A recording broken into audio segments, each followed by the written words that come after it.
Now, my mum had a bit of a checkered relationship with the headmistress at my school because the headmistress refused to acknowledge that my needs were real. I got my diagnosis of autism, and the head said, "Oh no, it's just bad behaviour. I know a naughty child when I see one. You're letting him watch too much television, Mrs. Beadle." And so this antagonism was built because this head saw it as easy to blame my parents, easier to demonise me, than to acknowledge that I had needs that weren't being met.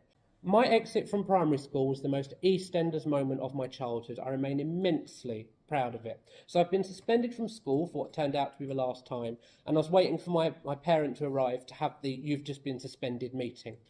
My dad went into the office with the head, and I heard bellowing coming from the office. So I ran to the window in the door and peered through. Saw my dad on his feet shouting at the head. Saw the head on her feet screaming back at him. My year 5 teacher in the middle. And I'm looking through the window thinking, what can I do in this situation? I burst in Bianca Jackson style, ran up to the headmistress and year 5 teacher and screamed, "You two are a pair of bitches."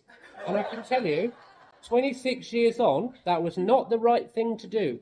Factually accurate, but not the right thing to do. Now, nobody tells you what to do once you've said that to the head teacher and year 5 teacher. There is no social story of what to do when you've thrown slurs at the headmistress.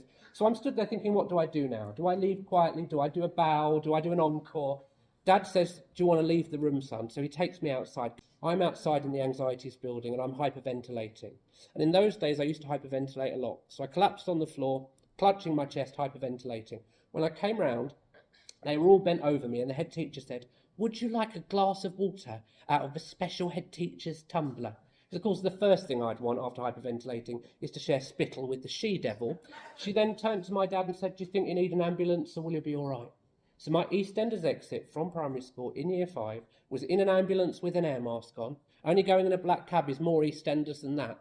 And my final line, my most Peggy Mitchell moment, as that head teacher offered me the glass of water out of the special head teacher's tumbler, I looked up at her with full Peggy Mitchell venom, and I said, "You did this." And I can tell you it's up there as a real moment of achievement.